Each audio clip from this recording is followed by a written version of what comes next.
Hello friend, welcome back to Study Wire YouTube channel. और ये अपना कोऑर्डिनेट ज्योमेट्री का लेक्चर नंबर 2 है।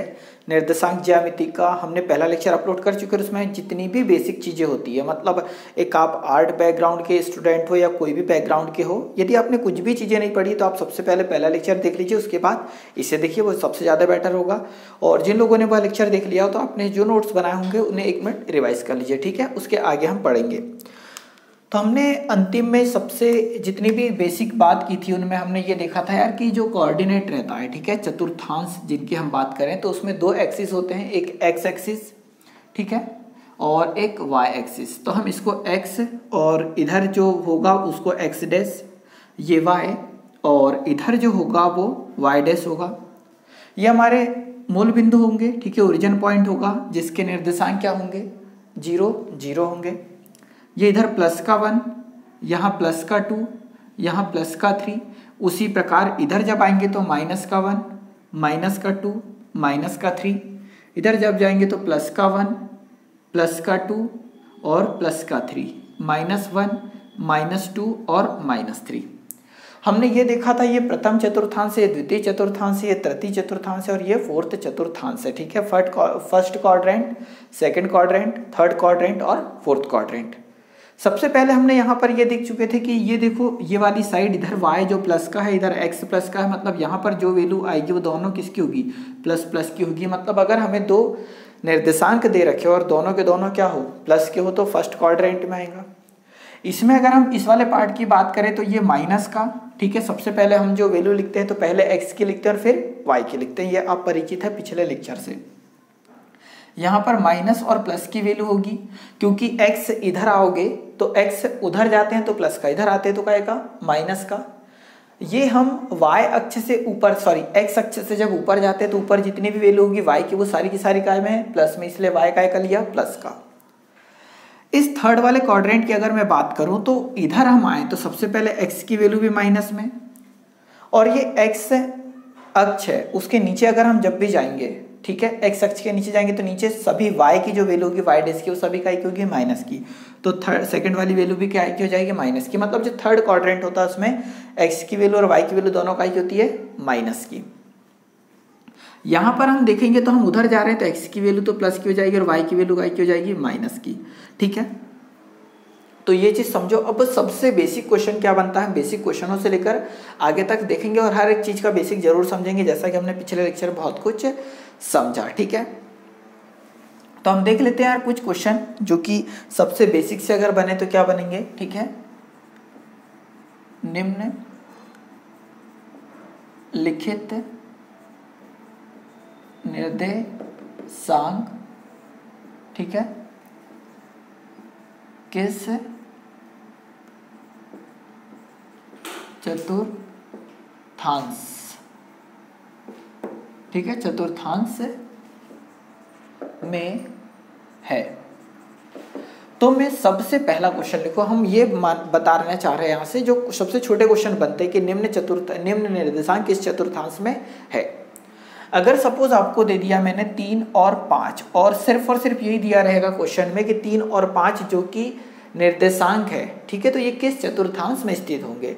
तो ये पहले वाली वैल्यू किसका काम करती है, x की, दूसरी वाली वैल्यू किसका काम करती है, y की। तो यहाँ पर x और y दोनों काय के हैं, प्लस के, और दोनों प्लस के, मतलब कौन सा चतुर्थांश की बात हो रही है, फर्स्ट चतुर्थांश की बात हो रही है, फर्स्ट क्वाड्रेंट की बात हो रही है। वहीं पर अगर सेकंड क्वेश्चन हमें दिया रहता है यार कि 5 और -3 दिया होता, तो आपसे यहाँ पूछ लेते कि 5 और -3, कॉमा लगा हुआ है बीच में, ये किस चतुर्थांश के निर्देशांक होंगे या किस चतुर्थांश में यह निर्देशांक आएंगे। तो यहाँ आप देखो कि x काय का है प्लस का और y काय का है माइनस का, तो x प्लस का और y माइनस का, तो ये कहाँ होते हैं, तो आप देखोगे तो फोर्थ चतुर्थांश में होते हैं। तो प्रथम, द्वितीय, तृतीय और ये फोर्थ, तो फोर्थ क्वाड्रेंट में होंगे कौन से, 5 और -3। मतलब आपसे यही पूछ लेगा कि 5 और -3 किस क्वाड्रेंट में होंगे, तो फोर्थ क्वाड्रेंट में होंगे। तो आंसर इसका क्या हो जाएगा, फोर्थ क्वाड्रेंट या चतुर्थांश। तीसरा क्वेश्चन अगर मैं आपसे यहाँ बोल देता कि -3 और -2 ये निर्देशांक किस चतुर्थांश में स्थित है, तो आपको -3 और -2 दे रखा है, तो माइनस की वैल्यू यहाँ देखोगे तो x की वैल्यू भी माइनस, y की वैल्यू भी माइनस, तो दोनों वैल्यू माइनस की हो, तो ये किस चतुर्थांश में होते हैं, तो तृतीय चतुर्थांश में होते हैं। यहाँ तक आप चीजें समझ पा रहे हैं, ठीक है। तो ये भी होगा राइट। अगर चौथा क्वेश्चन आपसे दिया रहता है यार कि -x और y किस चतुर्थांश में स्थित है, ठीक है, -x और y, तो यार पहला चतुर्थांश माइनस का है, दूसरा प्लस का है, तो एक्चुअल में ये रह किस में रहेगा, ये तो सेकंड चतुर्थांश में रहेगा, जिसमें पहली वैल्यू माइनस की और दूसरी वैल्यू प्लस की होगी, तो किस में होगा, सेकंड चतुर्थांश में होगा। तो इसमें क्या हो जाएगा, सेकंड चतुर्थांश मतलब सेकंड क्वाड्रेंट। तो मैं यहाँ से ये समझ सकता हूँ कि आपको अगर इस प्रकार की कोई भी वैल्यू दे दी कि माइनस माइनस वैल्यू किस चतुर्थांश में आती है, किस क्वाड्रेंट में आती है, तो थर्ड में आती है। वहीं प्लस माइनस की अगर मैं बात करूँ तो प्लस माइनस की अगर हम बात करें तो प्लस माइनस किस में आता है, तो फोर्थ क्वाड्रेंट में आता है। माइनस माइनस किस में आता है, तो थर्ड में आता है। माइनस प्लस किस में आता है, तो किस में आता है, सेकंड में। और प्लस प्लस किस में आता है, तो फर्स्ट क्वाड्रेंट में आता है। अब इन निर्देशांकों को यहाँ लिखा कैसे जाता है हम सबसे पहले ये देखते हैं और उसके बाद थोड़ा आगे बढ़ेंगे दूरी के फॉर्मूले की ओर। अब यदि हमें एक चतुर्थांश दे दे, ठीक है, और इस प्रकार का ग्राफ है, हम थोड़ी सी समझना चाह रहे हैं यहाँ कि मैं आपको दे दूं, ठीक है, 2 और -3, अगर हमें इन दो बिंदुओं, ये बिंदु को, ठीक है, एक बिंदु है 2 और -3, ये इस ग्राफ में कहाँ पर होगा, ठीक है, ये प्रकार के क्वेश्चन आप समझे होंगे और इस प्रकार के क्वेश्चन एमपी के जो एग्जाम होते हैं वहाँ स्पेशली पूछे जाते हैं, क्योंकि बेसिक आता है मैक्सिमम और बेसिक में भी 10th लेवल तक आता है, तो 10th लेवल में ये चीज़ें भी मायने रखती है। अब हम ये देखते हैं कि अगर हमें कोई बिंदु दे रखा है, जैसे 2 और -3, ये किस क्वाड्रेंट में तो होंगे, पर इसे बताया कैसे जाता है, अंकित किस प्रकार से किया जाता है, हम उन चीज़ों पर बात कर रहे हैं। तो हमारे पास 2 दिया है, ये किसकी वैल्यू होगी, x की, और -3 दिया है, ये काय की वैल्यू होगी, y की। तो 2 दिया है, ये x की वैल्यू है, तो 2 का है प्लस का, तो हम इधर चलेंगे, ये 1 और ये 2 यहाँ पहुँच गए, ठीक है। उसके बाद y का क्या है, -3, मतलब हमको y, ये जो सेकंड वाली वैल्यू है y की है, परंतु कितना चलना है, -3 चलना है। तो -1 -2 -3 यहाँ पर आ गए क्या, -3 पर ये y की वैल्यू हो गई, ये x की वैल्यू हो गई।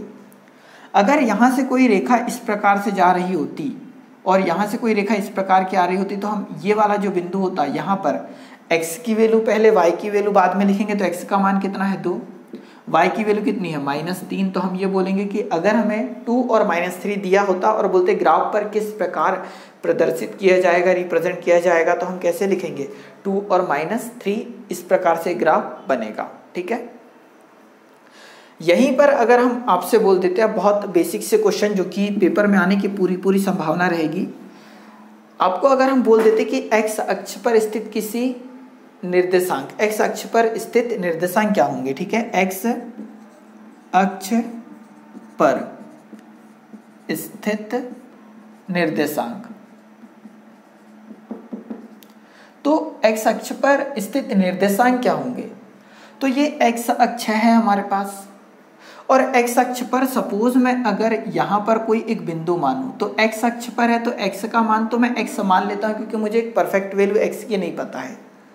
पर यहाँ पर y का मान कितना था, 0, तो इस x अक्ष पर हमेशा और हमेशा y की वैल्यू कितनी होगी, 0 होगी। तो हम ये बोल सकते कि इस बिंदु के x अक्ष पर ये कोई बिंदु हो गया, इस बिंदु पर x अक्ष पर x अक्ष के निर्देशांक की बात करें तो x का मान तो x होगा, पर y की वैल्यू कितनी होगी, 0, ठीक है, समझ पा रहे हैं। तो x अक्ष पर स्थित निर्देशांक हमेशा और हमेशा क्या होते हैं, x और 0 होते हैं। तो ये आपको याद रखना है कि x अक्ष पर स्थित किसी बिंदु के निर्देशांक x और 0 होते हैं। इससे रिलेटेड हम क्वेश्चन की भी आगे बात करते हैं, ठीक है, और कोशिश करिए अंत तक देखो यार कि सारी चीज़ें आपको समझ में आए। अगला क्वेश्चन यहाँ समझ पा रहे हैं, x अक्ष के निर्देशांक हमेशा हमेशा x और 0 होते हैं। क्यों होते हैं, क्योंकि x पर x का मान तो होता है, पर y की वैल्यू क्या होती है, वहाँ 0 होती है। उसी प्रकार अगर हमसे पूछ लिया होता कि y अक्ष पर स्थित निर्देशांक, तो y अक्ष पर स्थित निर्देशांक की बात हो रही, तो ये हमारे पास y अक्ष है। इस पर अगर कोई भी पॉइंट होता ये, इस पर अगर कोई भी पॉइंट होता ये, तो यहाँ पर y का मान तो रहेगा, पर x का मान यहाँ पर क्या था, 0, तो इस पूरे बिंदु पर x का मान क्या होगा, 0 होगा। तो इस बिंदु का नाम अगर मैं मान लो a मान लेता, तो यहाँ पर x का मान है 0, पर y का मान क्या होगा, y होगा। कहने का ये तात्पर्य है कि जब भी अगर आपसे कहा जाए कि y अक्ष पर स्थित किसी बिंदु के निर्देशांक क्या होंगे, तो y अक्ष पर y तो होगा, पर x नहीं होगा, ठीक है। तो y अक्ष पर y के निर्देशांक क्या होंगे, तो होंगे 0 और y, ये आपको याद रखना है, ठीक है, ये चीज़ आप समझ पाए। यहाँ दूसरे प्रकार का क्वेश्चन किस प्रकार से बन जाता है कि एक्स अक्ष से दूरी का निर्देशांक क्या होगा। ये एक्स अक्ष है, समझना। एक मिनट में यहाँ थ्योरी लिख देता हूँ, ये चीज़ आप समझ पा रहे होंगे। वाई अक्ष पर स्थित किसी बिंदु के निर्देशांक हमेशा और हमेशा 0 और y होते हैं, और एक्स अक्ष पर स्थित किसी बिंदु के निर्देशांक x और 0 होता है। ये दोनों चीज़ें हम यहाँ से समझ पाए, ठीक है। और ये आगे चल के इनके क्वेश्चन में भी हमें यूज होने वाले हैं। उसके बाद मैं यहाँ बोल दूँ कि एक्स अक्ष से दूरी के निर्देशांक हमेशा क्या होंगे, ठीक है। एक्स अक्ष से दूरी के निर्देशांक क्या होते हैं। क्वेश्चन पे समझना, इसकी लैंग्वेज पे जाना कि एक्स अक्ष से दूरी के निर्देशांक क्या होते हैं। तो एक्स अक्ष पर नहीं बोला है, एक्स अक्ष से दूरी, तो इधर भी जा सकते हैं या इधर भी जा सकते हैं। तो एक्स अक्ष उसमें सम्मिलित हो रहा है क्या, नहीं। एक्स अक्ष से दूरी सम्मिलित हो रही, तो एक्स अक्ष से हम इधर दूर ही जाएंगे। तो एक्स अक्ष से जब हम इधर अगर सपोज नीचे जाने लग रहे हैं, तो एक्स का मान क्या होगा हमारे पास 0, पर इधर वैल्यू y क्या आएगी, y की। या हम इधर ऊपर जाने लगे तो x का मान तो क्या होगा 0, पर y का मान क्या आने लगेगा, y। तो यहाँ से आपको याद रखना कि x अक्ष से दूरी के निर्देशांक क्या होते हैं, तो हमेशा और हमेशा 0 और क्या होते हैं, y। तो ये लाइन आपको याद रखनी है। वहीं पर अगर मैं पूछ लेता y अक्ष से दूरी के निर्देशांक क्या होते हैं, तो y अक्ष से दूरी, तो ये हमारे पास y अक्ष हो गया। इससे दूरी की अगर हम बात करें तो या तो इधर चलेंगे या तो इधर चलेंगे। तो y अक्ष ये है, या तो उधर चलेंगे या तो इधर चलेंगे। तो हमेशा और हमेशा y का मान, x का मान तो रहेगा, पर y की वैल्यू क्या होगी 0। तो क्या हो जाएगा x और 0। तो आपको याद रखना कि y अक्ष से दूरी के निर्देशांक हमेशा और हमेशा क्या होते हैं, x और 0 होते हैं, ठीक है। यहाँ तक आप चीज़ें समझ पाए। अब यहाँ छोटी सी चीज़ें आप समझना। एक हम दूरी की बात करते हैं, तो चाहता तो मैं आपको डायरेक्ट फॉर्मूला भी याद करा सकता हूँ कि आप ये फॉर्मूला याद कर लो, ये दूरी में लगेगा। पर मेरी पूरी कोशिश रहेगी कि जो भी फॉर्मूले की अगर मैं बात करूं तो उसे आपके सामने प्रूफ करके दूं, ठीक है। तो उससे क्या होगा कि थोड़ा सा आपका कॉन्फिडेंस जरूर बढ़ेगा। और जब कॉन्फिडेंस बढ़ता है, हमें पता चल जाता है कि कोई भी फॉर्मूला है वो आया कहाँ से, कि कोई भी गॉड लिख के नहीं गए हैं, ठीक है। ये हम जैसों के द्वारा ही बनाया गया है, ठीक है। कोई ना कोई व्यक्ति यहाँ आया है, उन्होंने जन्म लिया, उसके बाद ही हर एक फॉर्मूला बना है। तो थोड़ा सा कॉन्फिडेंस रहता है कि हम जैसे व्यक्ति ने बनाया है, तो हमें पता है कहाँ से इसका ओरिजिन पॉइंट है और कैसे ये बना है। तो हम इतना जानते हैं यार कि ये बिंदु O हो जाएगा, ये एक्स अक्ष हो जाएगा, ये एक्स डैश होगा, और ये वाई डैश होगा, और ये वाई हो जाएगा, ठीक है। यहाँ पर अगर मैं कोई एक बिंदु मानूं, तो सपोज आप इतना तो समझने लगे कि अगर मैं यहाँ पर एक बिंदु मान लूँ, तो यहाँ से यहाँ तक की दूरी कितनी है मेरे पास, x है। यहाँ से यहाँ तक की दूरी कितनी है, x। तो मैं इसको x1 मान लेता हूँ। और यहाँ से यहाँ तक की दूरी देखो, यहाँ से लेकर यहाँ तक की दूरी को मैं मान लेता हूँ क्या, y, क्योंकि ये प्लस में जा रहे हैं, तो इसको y1 मान लूँ। इसको अगर मैं मिलाऊँ तो इस बिंदु के निर्देशांक, मतलब यहाँ से यहाँ तक की दूरी को मैंने माना x1, तो ये x1 हो गया। तो इस वाले बिंदु के निर्देशांक क्या हो जाएंगे, x1 और y1। कैसे, क्योंकि इस वाले बिंदु के निर्देशांक मैंने y1 मान लिए। इसका ये मतलब है कि इस ओरिजिन पॉइंट से यहाँ तक की दूरी y1 है, यहाँ से यहाँ तक की दूरी कितनी है, x1। तो हम ये बोल सकते हैं कि जब मैंने x को इधर बढ़ाया, y को इधर बढ़ाया, तो इस बिंदु के निर्देशांक, इसको मैं सपोज a मान लेता हूँ, तो a के निर्देशांक क्या आ गए, x1 y1।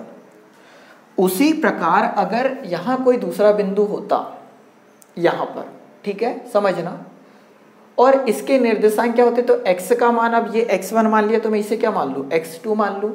तो यहाँ से यहाँ तक की दूरी क्या हो जाएगी, x2 हो जाएगी, मतलब ये वाला x2 निर्देशांक है। तो यहाँ पर इस बिंदु के निर्देशांक की बात करते तो ये x2 हो जाता। वैसे इधर अगर मैं हाइट की बात करूँ, इधर अगर मैं हाइट की बात करूँ, तो यहाँ पर अगर मैं इस बिंदु को ऐसा मिला दूँ, तो यहाँ से यहाँ तक की दूरी, इसको मैंने y1 माना, तो इसको मैं कितना मान सकता हूँ, यहाँ से ये वाले बिंदु को y2 मान सकता हूँ। मीन्स यहाँ से लेकर यहाँ तक की दूरी कितनी है, y2। तो यहाँ से लेकर यहाँ तक की y2 है, तो यहाँ से लेकर यहाँ तक की भी दूरी कितनी होगी, y2 होगी। ये चीज़ आप समझ पा रहे हैं। तो यहाँ से लेकर यहाँ तक की x2 है, तो ये वाली दूरी भी कितनी है, x2। यहाँ से लेकर यहाँ तक की दूरी क्या होगी, x, यहाँ से यहाँ तक x1 है, तो ये भी क्या होगी, x1। अगर मैं इन दोनों बिंदु को मिला लूँ, कोशिश करना, जो लोग समझ पा रहे हैं तो बहुत अच्छी बात है, जो नहीं समझ पा रहे तो थोड़ी सी पिक्चर आप समझिए, आगे आपको एक फॉर्मूला निकल कर आएगा, वो समझ पाएंगे आप। हम क्या निकाल रहे हैं वो पहले मैं आपको बता दूं, दो बिंदुओं के बीच की दूरी। ठीक है, फॉर्मूला याद है तो अच्छी बात है, जिनको याद नहीं तो आप याद करिए। ये मैं आपको ओरिजिन पॉइंट बता रहा हूँ। क्वेश्चन कैसे बनेंगे, हम क्वेश्चन सॉल्व करते हैं। दो बिंदुओं के बीच दूरी। ठीक है, दो बिंदुओं के बीच दूरी का हम फॉर्मूला पढ़ रहे हैं। तो मैंने ये ए के निर्देशांक बताए, इस बिंदु को मैं मान लेता हूं बी, बी के निर्देशांक बताए। ये कैसे डायग्राम बन रहा है ये भी आप समझ पा रहे होंगे। अगर इस बिंदु से मैं यहाँ पर एक लंब डाल देता परपेंडिकुलर और इस बिंदु को सी नाम दे देता। अब ये समझना, मैं ए से अगर सी के बीच की दूरी की बात करूं, ए से सी की, तो क्यों ना मैं इस पूरी दूरी में से इतनी दूरी को क्या कर दूं, माइनस। तो ये पूरी दूरी कितने है मेरे पास, x2 है। उसमें से मैं x1 ये वाली दूरी क्या कर दूं, माइनस। तो माइनस क्या जाएगा, x1 आ जाएगा। तो ये वाली दूरी क्या आ गई, x2 माइनस x1, क्योंकि यहाँ से लेकर यहाँ तक की दूरी x2 थी। ये वाली दूरी कितनी थी, x1। तो x1 मैंने माइनस कर दिया किस में से, x2 में से। तो a से c के बीच की दूरी क्या आ गई, x2 माइनस x1। उसी प्रकार यहाँ से लेकर यहाँ तक की दूरी कितनी है हमारे पास, y2। और यहाँ से लेकर यहाँ तक की दूरी कितनी हो जाएगी, ये y1 है, ये y1 है, तो ये भी क्या होगा, y1। तो यहाँ से लेकर यहाँ तक की दूरी हमारे पास y2 और उसमें से y1 में क्या कर दूँ, माइनस कर दूँ। तो मैं ये बोल सकता हूँ b से c के बीच की दूरी क्या आ गई, y2 माइनस y1। यहाँ से यहाँ तक की दूरी कितनी आ गई, x2 माइनस x1। तो क्या मैं a से b के बीच की दूरी निकाल सकता हूँ, तो बिल्कुल निकाल सकता हूँ पाइथागोरस थ्योरम से।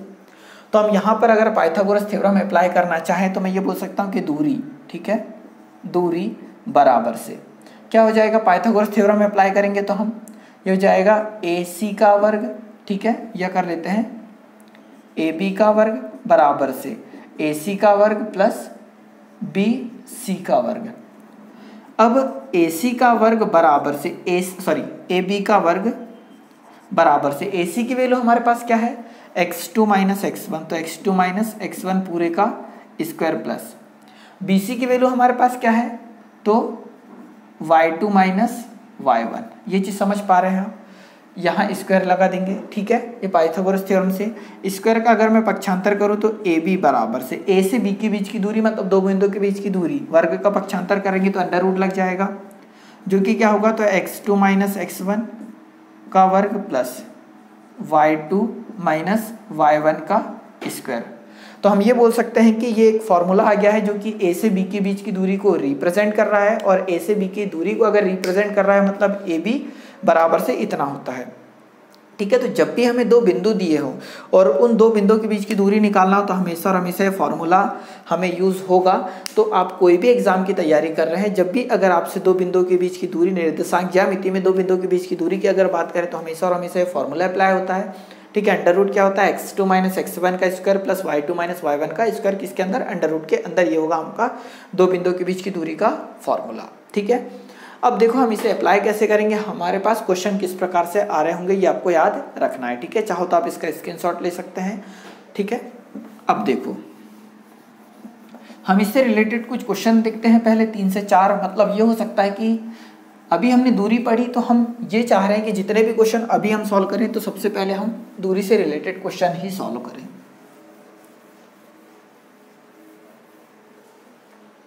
तो सबसे पहला क्वेश्चन हो जाएगा, और कोशिश करें कि आप हर एक क्वेश्चन जरूर सॉल्व करें, कहीं ना कहीं आपको एक अच्छा खासा फायदा देखने को मिलेगा यहाँ से।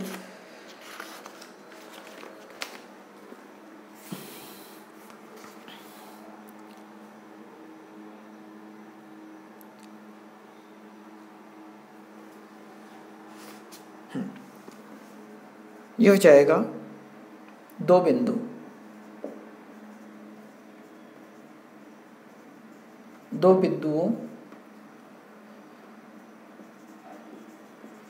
क्रमशः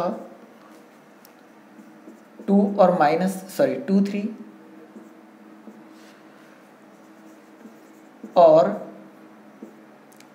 4 1 के बीच दूरी ज्ञात करो।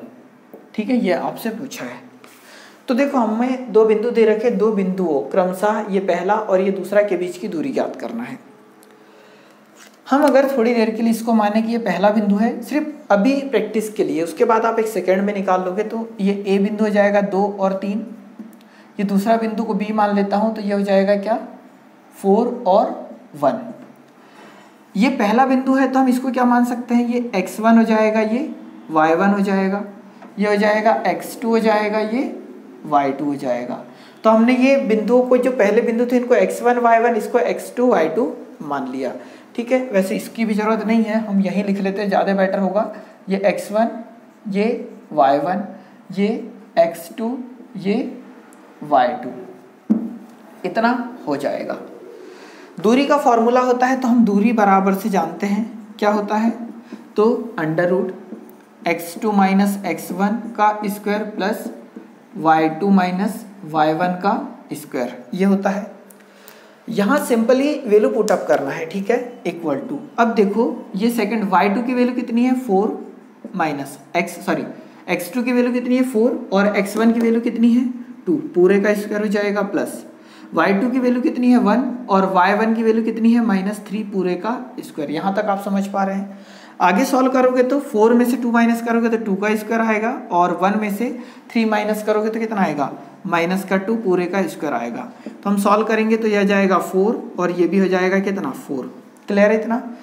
4 और 4 कितना हो जाएगा 8 और 8 आएगा, इसको सॉल्व करेंगे तो 2 अंडर रूट 2 आ जाएगा इसका फाइनली आंसर। मतलब इन दो बिंदुओं के बीच की दूरी कितनी जाएगी 2 अंडर रूट 2। ठीक है, समझ पाए? बहुत सिंपल से क्वेश्चन है, ऐसे क्वेश्चन एग्जाम में अक्सर करके पूछे जाते हैं। आगे देखते हैं, अगर एक और क्वेश्चन हम यहाँ ले ले, चाहो तो आप इसका स्क्रीनशॉट ले सकते हैं। ठीक है, मैं अगले बिंदु ले लेता हूँ कि सपोज अगर हम बिंदु चेंज कर दें। ठीक है, कोशिश करने ट्राई कीजिएगा कि आप भी सॉल्व कर पाएँ। तो -5 और 7 और अगले बिंदु हम यहाँ से ले लेते हैं -1 और 3 के बीच की दूरी ज्ञात करो। ठीक है, सिंपल है, थ्योरी तो वही रहेगी। ठीक है, तो हमने क्या करा, पॉइंट दूसरे लिख दिए, फॉर्मूला भी चेंज करने की आवश्यकता नहीं है। तो वीडियो पॉज करो और एक बार खुद से सॉल्व करो कि पहले बिंदु हमारे पास -5 और 7 है, दूसरे हैं -1 और 3। तो हम ये मान सकते हैं कि ये पहली वाली वैल्यू किसकी होगी x1 की, ये वाली हो जाएगी y1 की, और मैं बार बार इसलिए लिखता हूँ कि आपके माइंड तक ये सारी चीज़ें पहुँचे। और ये वाली वैल्यू हो जाएगी x2 की और ये वाली वैल्यू हो जाएगी y2 की। यहाँ तक हम चीज़ें समझ पा रहे होंगे। Equal to direct value put up करना है। x2 की वैल्यू कितनी है हमारे पास -1, यहाँ माइनस का माइनस, x1 की वैल्यू कितनी है -5 और पूरे का क्या हो जाएगा स्क्वायर। तो x2 का मान हमारे पास ऑलरेडी माइनस का था, ये माइनस और -5 पूरे का स्क्वायर, प्लस y2 का मान हमारे पास कितना है यार 3 और y1 का मान कितना है 7 और पूरे का स्क्वायर। और आगे सॉल्व करेंगे तो -1 और माइनस क्या हो जाएगा प्लस, तो -1 प्लस का 4 पूरे का स्क्वायर, प्लस यहाँ कितना जाएगा -4 पूरे का स्क्वायर, यहाँ हो जाएगा प्लस का 5। सॉल्व करोगे तो आएगा कितना 4 का स्क्वायर प्लस यहाँ पे कितना जाएगा 4 का स्क्वायर 16, और सॉल्व करेंगे तो ये 16 और ये 16 कितना हो जाएगा 32, कितना हो जाएगा 32। जब इसे सॉल्व करोगे तो जाएगा कितना 4 करनी 2, ये हो जाएगी दो बिंदुओं के बीच की दूरी। तो इन दो क्वेश्चनों से आप समझे होंगे कि दूरी हमें किस प्रकार से सॉल्व करनी है या किस प्रकार से निकालनी है। एक तीसरा क्वेश्चन दे रहा हूँ, इसे आप खुद से सॉल्व करिएगा कि इसका आंसर फाइनली क्या आएगा। ठीक है, चाहो तो मैं खुद सॉल्व करके बता दूं, क्योंकि मैंने पॉइंट जो लिए हैं वो एक चर वैल्यू ले लिए है। ठीक है, और आप जानते ही होंगे चर वैल्यू हम किसे बोलते हैं, क्योंकि हमने पिछले लेक्चर काफ़ी अच्छे से पढ़े हैं, जितने भी पढ़े। और जिन लोगों ने पिछले लेक्चर नहीं देखे तो उन्हें देख लीजिए, हमने बहुत कुछ बेसिक से जो भी चीज़ें पढ़ाई है बेसिक से ही कंप्लीट करा है। तो आपको यहाँ दो बिंदु दे रखे हैं, पहले बिंदु है a b और दूसरे बिंदु है -a और -b के बीच की दूरी ज्ञात करो। तो अब हम x2 और x1 की जरूरत हमको नहीं है, पर फॉर्मूला लिखा है तो हम यहीं पर वैल्यू पुटअप कर देते हैं।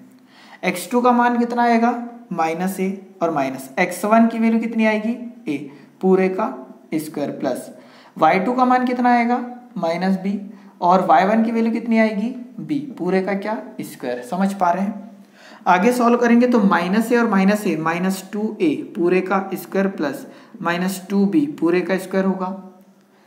-2a का स्क्वायर करेंगे तो आ कितना जाएगा यहाँ पे 4a का स्क्वायर प्लस यहाँ सॉल्व करेंगे तो 4b का स्क्वायर। यार मैं दोनों से कॉमन क्या ले सकता हूँ 4, और दोनों से 4 अगर कॉमन ले सकता हूँ तो 4 कॉमन लूंगा तो a का वर्ग प्लस b का वर्ग बचेगा। 4 किसका अंडरवुड आएगा, 4 का अंडरवुड आ जाएगा 2, तो यहाँ जाएगा क्या a का स्क्वायर प्लस b का स्क्वायर। फाइनली ये क्या हो जाएगा आंसर, इन दोनों बिंदुओं के बीच की दूरी।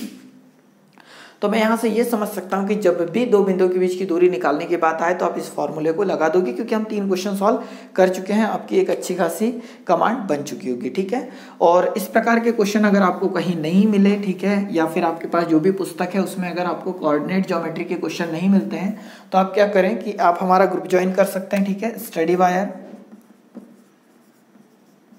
जो कि टेलीग्राम पे भी मिल जाएगा और फेसबुक पे भी मिल जाएगा। तो दोनों जगह क्या हो जाएगा, मैं क्वेश्चन सेंड कर दिया करता हूँ, तो वहाँ पर आप उन्हें सॉल्व कर सकते हैं। ठीक है, स्टडी वायर के नाम से टेलीग्राम पे भी मिल जाएगा और फेसबुक पर भी मिल जाएगा। आगे देखते हैं हम। अगला क्वेश्चन कुछ इस प्रकार से हो जाएगा कि मूल बिंदु, अब देखो समझना, मैं कोशिश करता हूँ कि हमेशा और हमेशा आपको चीज़ें सारी समझाऊँ कि ये हमारा चतुर्थांश है। चीज़ें समझना, ये आता है x, ये होता है y, ये होता है x डैश, ये होता है y डैश, ये आप परिचित है। ये है ओरिजिन पॉइंट और इसके निर्देशांक क्या होते हैं 0 0, ये भी आप समझते हैं। सपोज यहाँ कोई बिंदु होता है और इस बिंदु के निर्देशांक की मैं बात करता तो इस बिंदु के निर्देशांक होते हैं x और y। क्यों होते हैं x और y, क्योंकि यहाँ से यहाँ तक की दूरी कितनी होती x, और यहाँ से लेकर यहाँ तक की दूरी कितनी होती y, तो ये वाली दूरी हो जाती y, ये वाली दूरी हो जाती कितनी x।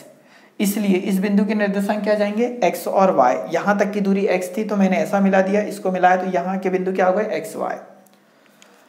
अब यदि मैं इस बिंदु को ऐसा मिला दूं तो ये बिंदु क्या हो गया 0 और इसको मैं a मान लूं, तो यहाँ अगर हम देखें तो ये परपेंडिकुलर है। o से a के बीच की अगर मैं दूरी निकालना चाहूँ तो इस बिंदु को मैं कुछ मान लेता हूँ थोड़ी देर के लिए b। तो मूल बिंदु से किसी बिंदु के बीच की दूरी की बात हो रही है, ये मूल बिंदु हो गया ओरिजिन पॉइंट, और ओरिजिन पॉइंट से किसी बिंदु के बीच की दूरी की बात हो रही है। डायग्राम को थोड़ा समझने की कोशिश करो। तो हम यहाँ देखेंगे कि एक राइट एंगल ट्रायंगल बन रखा है हमारे पास, और जब भी राइट एंगल ट्रायंगल जब बनता है हमारे पास तो पाइथागोरस थ्योरम अप्लाई होती है, और पाइथागोरस थ्योरम क्या हो जाएगी तो AO का स्क्वायर बराबर से OB का स्क्वायर प्लस AB का स्क्वायर, यह आप समझ रहे होंगे। यहाँ O से A के बीच की दूरी हमें निकालनी है तो AO का स्क्वायर तो रहेगा बराबर से OB। O से लेकर B तक की दूरी कितनी है हमारे पास x है, तो इसकी जगह क्या जाएगा x का वर्ग। और A से लेकर B तक की दूरी A से लेकर B तक की दूरी की अगर हम बात करें तो कितना हमारे पास y, तो AB की जगह क्या जाएगा y का स्क्वायर। वर्ग का जब पक्षांतर कर रहे होंगे तो AO बराबर से जाएगा under root x square plus y square. तो ये फॉर्मूला होता है जो कि मूल बिंदु से किसी निर्देशांक की दूरी को रिप्रेजेंट करता है। तो आपको याद रखना कि जब भी मूल बिंदु से किसी निर्देशांक या किसी बिंदु की दूरी की अगर आप बात करें तो हमेशा और हमेशा अंडररूट x का स्क्वायर प्लस y का स्क्वायर होता है। तो हमने अगला फॉर्मूला जो देखा, वो पिछला फॉर्मूला जो देखा, वो दो बिंदु के बीच की दूरी को रिप्रेजेंट करता है, जो कि होती है क्या x2 माइनस x1 का square plus y2 minus y1 का स्क्वायर अंडररूट के अंदर। और जब मूल बिंदुओं से किसी बिंदु के बीच की दूरी की बात करें तो हमेशा और हमेशा होता है कि अंडररूट x का स्क्वायर प्लस y का स्क्वायर। ठीक है, ये आपको याद रखना मूल बिंदु से किसी बिंदु के बीच की दूरी का फॉर्मूला है। अगले क्वेश्चन, अब यही दूरी से क्या आ सकते हैं वो चीजें देख लो। अब हम तो ये सीख ही चुके हैं कि मूल बिंदु से बीच की दूरी कैसे निकालते हैं। अब देखो यार कि क्वेश्चन किस प्रकार यहां से बनेंगे। मूल बिंदु से निम्न बिंदु के बीच की दूरी ज्ञात करो। तो मूल बिंदु से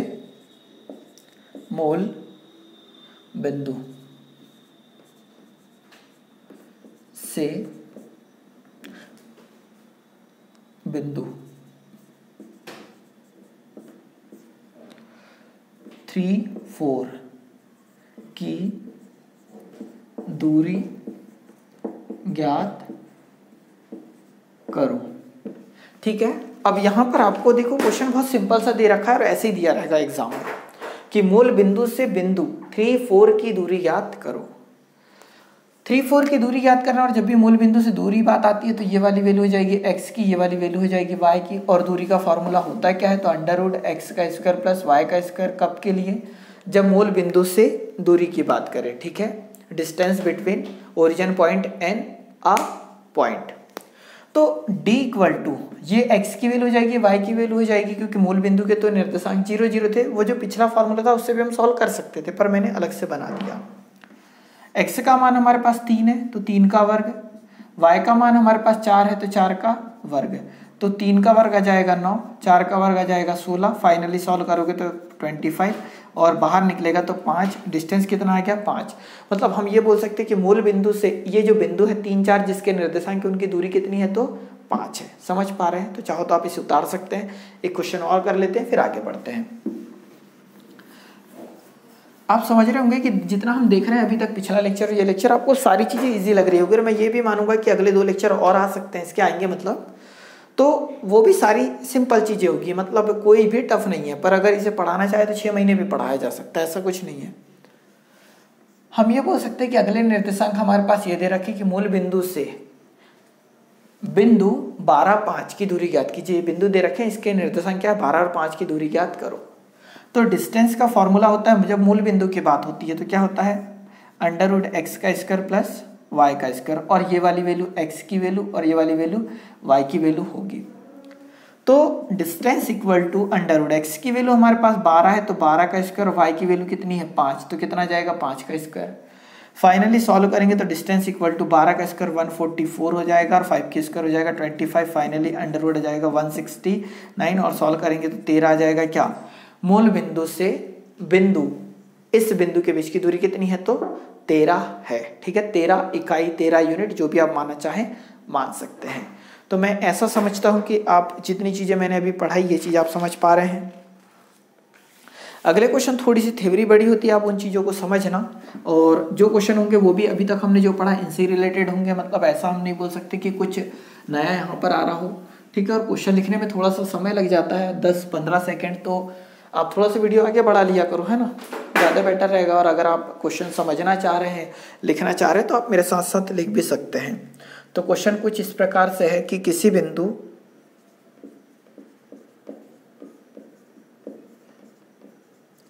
ठीक है, किसी बिंदु XY से बिंदुओं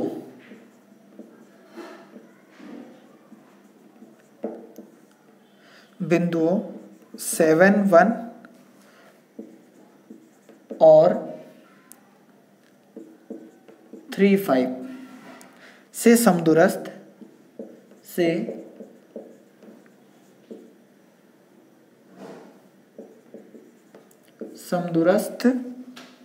हो तब XY equal to question mark. ये क्वेश्चन दे रखा है, देखो किसी बिंदु, कोई बिंदु है क्या x और y से बिंदु 7 और 1, ठीक है ये 7 है, 7 1 और 3 5 से समदूरस्थ है। मतलब ये बिंदु और ये बिंदु से ये वाला बिंदु क्या है समान दूरी पर है, तो XY का मान याद करना है। कहने का मतलब ये है कि जो ये XY है, देखो अगर हम इसे सॉल्व करें तो XY जो है ये एक बिंदु हो गया, ठीक है A। इससे एक बिंदु अगर मैं मान लेता B जो कि 7 और 1 होता, और एक बिंदु होता हमारे पास दूसरा C जो कि क्या होता 3 और 5 होता। ये दूरी और ये दूरी क्या है समान है। तो वो यही बोल रहा है कि किसी बिंदु XY से, मतलब XY कोई बिंदु है, से बिंदु ये वाला और ये वाला दोनों क्या समदूरस्थ स्थित है। तो मतलब इस बिंदु से ये वाला बिंदु, इस बिंदु से ये वाला बिंदु दोनों क्या है समान दूरी पर है। तो मैं ये बोल सकता हूँ कि इन दोनों के बीच का जो डिस्टेंस आएगा वो इन दोनों के बीच के डिस्टेंस की क्या होगा बराबर होगा। तो अब मैं अगर इन दोनों के बीच में दूरी का फॉर्मूला लगाऊं तो इन दोनों के बीच में दूरी का फॉर्मूला मैं डायरेक्ट अप्लाई करता हूं। हम इतना जानते हैं x2 - x1, तो इसको x2 y2 x1 y1 मान रहा हूं मैं, समझना। अब बोल के ही काम करते हैं, x2 y2 इसको x1 y1। फॉर्मूला हमारा क्या होता है x2 - x1 का स्क्वायर प्लस y2 - y1 का स्क्वायर। तो अगर मैं इसको x2 मान लूँ तो 7 - x का स्क्वायर, क्योंकि x2 - x1 का वर्ग, प्लस इसको y2 और इसको y1 मान रहा हूँ तो y2 - y1 का स्क्वायर मतलब 1 - y पूरे का स्क्वायर। तो ये फॉर्मूले से निकला क्या इन दोनों के बीच की दूरी, मतलब a और b के बीच की दूरी। ये दोनों बिंदुओं के बीच की दूरी भी क्या बोला है क्वेश्चन में, समान है। तो अगर मैं इसको अब x2 और इसको क्या मानूं y2, तो ये x1 और y1 होगा। ये x2 y2 है तो ये x1 और y1 होगा। अगर मैं इन दोनों के बीच में दूरी का फॉर्मूला अप्लाई करूं तो हम इतना जानते हैं x2 माइनस x1 मतलब 3 माइनस x का वर्ग प्लस y2 माइनस y1 मतलब 5 माइनस y पूरे का क्या वर्ग आएगा। तो ये दूरी और ये दूरी, ये दोनों दूरी आपस में क्या होगी, इक्वल। तो दोनों में क्या कर दिया मैंने, इक्वल कर दिया। सॉरी यहाँ पर ये, चलो आगे करते, फिर मैं थोड़ा सा यहाँ थ्योरी चेंज कर रहा हूँ, है ना। स्क्वायर रूट से स्क्वायर रूट कैंसिल हो जाएगा। यहाँ पर देखो a माइनस बी पूरे का वर्ग वाला फॉर्मूला होगा, तो यहाँ कितना हो जाएगा 7 का वर्ग 49, x का वर्ग हो जाएगा और माइनस 7 दूनी हो जाएगा 14x। यहाँ सॉल्व करेंगे तो +1 प्लस y का स्क्वायर और आ जाएगा कितना -2y इक्वल टू, यहाँ हो जाएगा 3 का square 9 plus x square minus 6x और यहाँ हो जाएगा 25 प्लस y का स्क्वायर और माइनस 10y। यहाँ तक आप समझ पा रहे होंगे कैसे सॉल्व करा हमने। कुछ नहीं लगाया, a माइनस बी पूरे का वर्ग वाले फॉर्मूले से सॉल्व कर दिया। x का वर्ग यहाँ पर भी, x का वर्ग यहाँ पर भी कैंसिल आउट हो जाएगा, क्योंकि ये प्लस का उधर जाएगा तो क्या हो जाएगा माइनस का, तो प्लस और माइनस क्या हो जाएगा फिर कैंसिल। वैसे y का वर्ग और y का वर्ग कैंसिल हो जाएगा। अब यहाँ हम देखेंगे हमारे पास है 49 और ये कितना है 1, तो 49 और 1 कितना हो गया 50। इधर देखेंगे तो यहाँ 25 और कितना है 9, 25 और 9 कितना हो जाएगा तो 34। तो उधर प्लस का 34 इधर आएगा काय का माइनस का 34 हो जाएगा इक्वल। यहाँ पर माइनस का 6x है, समझना। ये वाला 14x जब उधर जाएगा तो प्लस का माइनस का 14x उधर जाएगा तो प्लस का 14x, प्लस का 14x उधर जाएगा तो माइनस होगा कितना 6, तो बचेगा कितना 8x। क्लियर है। ये माइनस का 2y है और उधर जाएगा तो काय का होगा माइनस का 2y, उधर प्लस का 2y हो जाएगा तो उधर प्लस का 2y होगा, तो प्लस का 2y और माइनस का 10y बचेगा कितना माइनस का 8y। आप चाहो तो इस इक्वेशन को सॉल्व करना, यहाँ पहुंचोगे तो यहाँ जब माइनस कर रहे होंगे तो 16, यहाँ 8 कॉमन लेंगे तो x माइनस वाई, 8 से कैंसिल करेंगे तो 2 बराबर से x माइनस वाई। तो ये होगा हमारा आंसर। मतलब यहाँ उसने जो पूछा था x और y में संबंध, ठीक है। एक मिनट, संबंध ज्ञात करो। ये क्वेश्चन था, थोड़ा सा मिस्टेक हो गया था ना थ्योरी में। समझ पा रहे हैं किस प्रकार से करेंगे। जब समदूरस्थ बोलेंगे तो है मात्र 1 2 3 स्टेप का, अगर अच्छे सॉल्व करते हैं तो सिर्फ 3 स्टेप का क्वेश्चन है, पर एक समझाने में थोड़ा समय लगे ही जाता है, ठीक है। तो आप इसको समझ पाए होंगे। मैं एक क्वेश्चन और लेता हूँ इसी प्रकार का, जो आपको समझने में काफ़ी हेल्प करेगा, ठीक है। चाहो तो आप स्क्रीनशॉट ले सकते हैं। आगे देखो,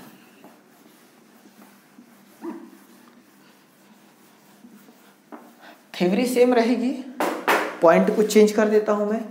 तो यहाँ पॉइंट आ जाते हैं नए आपके 3 6 और यहाँ पॉइंट आ जाते हैं आपके -3 और 4।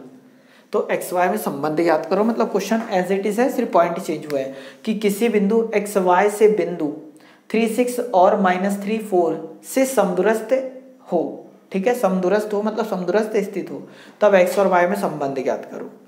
तो हम इतना जानते हैं कि x और y कोई पॉइंट है और उससे बिंदु कौन सा 3 6 और बिंदु कौन सा -3 और 4 दोनों क्या है समान दूरी पर है। मतलब इन दोनों के बीच की दूरी और इन दोनों के बीच की दूरी क्या है समान। तो मैं इन दोनों के बीच की दूरी निकाल लूँ तो वो बराबर होगा इन दोनों के बीच की दूरी के। तो इन दोनों के बीच की दूरी हम किस प्रकार निकालेंगे, तो इसको x2 y2 x1 y1, तो x2 माइनस x1 होता है तो 3 माइनस x का वर्ग प्लस y2 माइनस y1 होता है तो 6 माइनस y पूरे का वर्ग इक्वल टू, यहाँ भी अगर मैं दूरी का फॉर्मूला अप्लाई करूं तो ये x2 ये y2 ये x1 ये y1, तो x2 माइनस x1, तो x2 का मान है -3 और माइनस x पूरे का क्या जाएगा वर्ग आ जाएगा प्लस y2 माइनस y1, तो 4 माइनस y पूरे का क्या जाएगा वर्ग। इधर भी अंडर रूट है इधर भी अंडर रूट है, तो अंडर रूट से अंडर रूट क्या हो जाएगा फाइनली कैंसिल हो जाएगा। यहाँ सॉल्व करेंगे तो 3 का स्क्वायर कितना आ जाएगा 9, x का स्क्वायर हो जाएगा और माइनस 6x आ जाएगा। इसमें हम फॉर्मूला कौन सा लगा रहे हैं a माइनस बी पूरे का होल स्क्वायर वाला। यहाँ सॉल्व करेंगे तो 6 का स्क्वायर 36 प्लस y का स्क्वायर और माइनस 6 कितना हो जाएगा 12y इक्वल टू, यहाँ कितना हो जाएगा 9 प्लस एक्स स्क्वायर और प्लस हो जाएगा 6x, इतना हो रहा होगा ये। और आगे सॉल्व करेंगे तो यहाँ जाएगा 4 का स्क्वायर 16 प्लस y का स्क्वायर और माइनस 8y। यहाँ तक आप समझ पा रहे होंगे। यहाँ जिन्हें तोड़ने में दिक्कत हो रही तो लिख के देख लो, यही आएगा ना। हम अगली स्टेप सॉल्व करेंगे तो x का स्क्वायर से x का स्क्वायर कैंसिल हो जाएगा, y का स्क्वायर से y का स्क्वायर कैंसिल हो जाएगा, क्योंकि ये प्लस का x उधर जाएगा माइनस में, ये प्लस का y स्क्वायर उधर जाएगा माइनस में। यहाँ पर प्लस का 9 है, ये उधर जाएगा माइनस का 9, मतलब 9 से 9 कैंसिल आउट हो रहा होगा, कन्फर्म है। अब ये देखो, ये वाली वैल्यू अगर मैं उधर पहुंचा दूं तो माइनस का 6x उधर जाएगा, प्लस का 6x होगा, तो ये वाला माइनस का उधर जाके प्लस का होगा, पहले से प्लस का 6x है तो कितना हो गया, 12x हो गया। माइनस का 12y यहाँ पर है, माइनस का 12y उधर जाएगा तो प्लस का 12y, और माइनस का 8 है तो बचा कितना, प्लस का 4y बचा। यहाँ पर 36 अभी हमारे पास बचा है, तो उधर से कितना आएगा, इधर ला लेंगे 16, तो प्लस का 16 इधर काय में आएगा, माइनस का 16 हो जाएगा, तो बचेगा कितना यार, 20। तो 20 बराबर से यहाँ से कॉमन क्या ले लें, 4, तो बचा कितना, 3x प्लस y। 4 एकम 4, 4 पंचे 20, तो 5 बराबर से 3x प्लस y बराबर से कितना आ गया, 5। तो x और y में संबंध क्या होगा, तो 3x प्लस y बराबर से कितना आएगा, 5। ये होगा इसका फाइनली आंसर। तो मैं ऐसा समझता हूं कि ये 2 क्वेश्चन जो मैंने लिए इनको आप समझ पाए होंगे।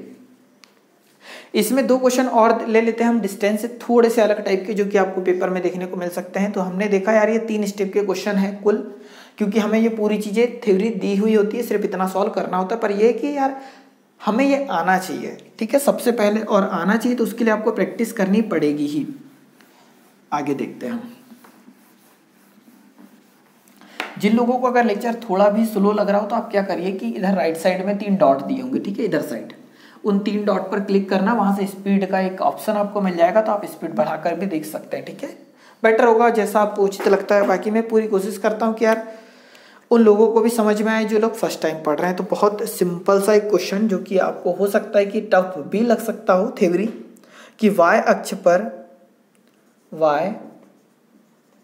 अक्ष पर एक रेखा बिंदु ज्ञात कीजिए, y अक्ष पर एक बिंदु ज्ञात कीजिए जो बिंदुओं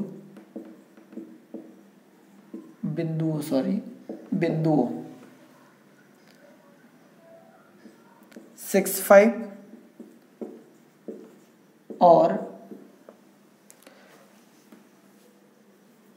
-43 से समदूरस्थ हो। अच्छा क्वेश्चन है, एक बार समझ लो कि y अक्ष पर एक बिंदु ज्ञात कीजिए, तो y अक्ष पर ज्ञात करना है जो बिंदु 6, 5 और -4, 3 से समदूरस्थ स्थित हो। थोड़ा सा समझने की कोशिश करना। मैंने आज इसी लेक्चर में समझाया कि y अक्ष पर कोई बिंदु की बात कर रहा है तो इधर होता है y और इधर होता है y डैश। y अक्ष पर कहाँ होगा ये हमें पता है क्या, नहीं, पर अगर यहाँ पर भी होता तो y अक्ष के बिंदु क्या होते हैं, 0 और y। अगर यहाँ पर भी बिंदु होता तो इस बिंदु के निर्देशांक क्या होते हैं, 0 और y, मतलब y अक्ष पर स्थित बिंदु के निर्देशांक हमेशा और हमेशा 0 और क्या होते हैं, y।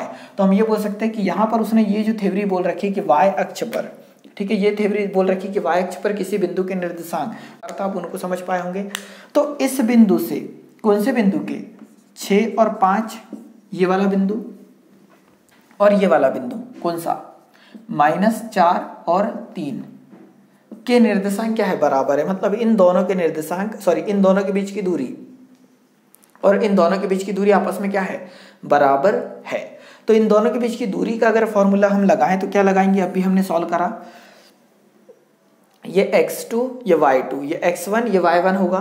तो x2 - x1 मतलब 6 - 0 का स्क्वायर प्लस 5 - y का स्क्वायर, और आगे सॉल्व करेंगे तो इधर क्या हो जाएगा, -4 और -0 का square, x2 - x1 plus y2 - y1 मतलब 3 - y पूरे का स्क्वायर यहाँ तक होगा। ये दोनों साइड करनी है तो कट जाएगी। इधर सॉल्व करेंगे तो 6 - 0 मतलब 6 का स्क्वायर कितना आ जाएगा, 36 प्लस यहाँ करेंगे तो 25 प्लस वाई स्क्वायर और माइनस 10y इक्वल टू यहाँ क्या हो जाएगा 4 का स्क्वायर 16 प्लस 3 का स्क्वायर 9 प्लस y का स्क्वायर और माइनस 6y यहाँ तक हो जाएगा। इस y से ये y एक कैंसिल हो गया। यहाँ अगर हम सॉल्व करें तो 16 और 9 कितना हो जाएगा 25, तो प्लस का 25 है, ये प्लस का 25 उधर जाएगा तो माइनस में, मतलब ये भी 25 है, ये भी 25 से कट जाएगा, प्लस का 25 उधर जाएगा तो माइनस में, प्लस और माइनस कैंसिल हो जाएगा। यहाँ बचा कितना हमारे पास 36 प्लस का 10y उधर जाए, माइनस का 10y उधर जाएगा तो प्लस का 10y और प्लस का 10y है तो माइनस होगा कितना 6, तो बचेगा कितना 4y, 4 नाम कितना हो जाएगा 36, मतलब y की वैल्यू कितनी आ गई 9। तो उसने बोला था कि y अक्ष पर स्थित बिंदु के निर्देशांक ज्ञात करो या बिंदु ज्ञात करो, तो बिंदु y अक्ष पर स्थित बिंदु के निर्देशांक क्या थे 0 और y, तो 0 का 0 y की वैल्यू हमारे पास कितनी आ गई 9, तो वो आंसर क्या होगा 0 और 9 ऐसे बिंदु जो कि y अक्ष पर स्थित है, परंतु इस बिंदु से इस बिंदु के और इस बिंदु से इस बिंदु के निर्देशांक के बीच की दूरी क्या है बराबर है, समान है। तो आप समझ पाए होंगे कि जिस बिंदु की हम बात कर रहे थे कि y अक्ष पर स्थित बिंदु क्या होता है, x अक्ष पर स्थित बिंदु क्या होता है, तो उनसे क्वेश्चन कैसे बनेंगे। एक क्वेश्चन और देख लेते हैं जो कि x अक्ष से रिलेटेड होगा, ठीक है। मेथड सेम होगी सॉल्व करने की, परंतु हमें हर एक क्वेश्चन सॉल्व करना चाहिए, थोड़ी सी हमारी एक इमेज अच्छी बनेगी। बार बार आप उन चीज़ों को मेरे मुंह से सुनेंगे, ठीक है। बार बार मैं अगर एक एक चीज़ को रिप्लाई करूंगा 2 बार 3 बार, तो आपको वो सारी चीज़ें आपके माइंड तक जहन तक उतर चुकी होगी। अगला कुछ इस प्रकार से क्वेश्चन हो जाएगा कि एक्स अक्ष, देखो थ्योरी बदल रहा हूं मैं ना, एक्स अक्ष पर स्थित एक बिंदु ज्ञात कीजिए जो बिंदु क्या है हमारे पास 2 - 5 और -2 9 से समदूरस्थ हो। तो क्वेश्चन सेम टू सेम हुआ। अब यहां हम देखें तो ये हमारा दोनों अक्ष होगा, ये एक्स और ये वाई। यहाँ पर x अक्ष पर एक बिंदु बोला, तो ये x अक्ष है, इस अक्ष पर अगर हम देखेंगे तो x का मान तो रहता है पर y का मान रहता है क्या, नहीं, 0 रहता है। तो x अक्ष पर इसी स्थित किसी बिंदु के निर्देशांक हमेशा x और क्या होंगे 0। वो यहाँ पर भी होता तो हम इसको x और 0 लिखते तो वैल्यू हमें माइनस की मिलती तो हमें पता चल जाता वो इधर था, प्लस की वैल्यू मिलती तो इधर था, पता चल जाता, इसलिए हम इसको x और 0 ही मानते हैं। तो हम ये मान सकते हैं कि हमारे पास x और 0 से बिंदु कौन सा 2 और -5 -2 और 9, ये दूरी और ये दूरी आपस में क्या है इक्वल है। तो इन दोनों के बीच की दूरी का अगर हम फॉर्मूला लगाएं तो ये x2 ये y2 x1 और y1, इतने क्वेश्चन में आपको समझ जाना चाहिए।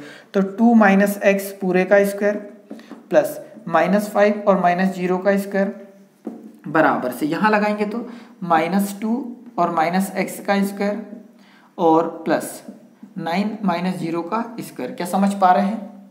यहाँ सॉल्व करेंगे तो ये दोनों कैंसिल आउट हो जाएंगे, क्योंकि इधर भी करनी उधर भी करनी कैंसिल आउट हो जाएगी। तो 2 का स्क्वायर कितना हो जाएगा 4 प्लस x का स्क्वायर और माइनस 4x प्लस 5 का वर्ग कितना आ जाएगा 25 बराबर से 2 का वर्ग 4 प्लस x का वर्ग और प्लस 2 दूनी 4x, यहाँ हो जाएगा 9 का वर्ग 81। यहाँ तक आप समझ पा रहे होंगे।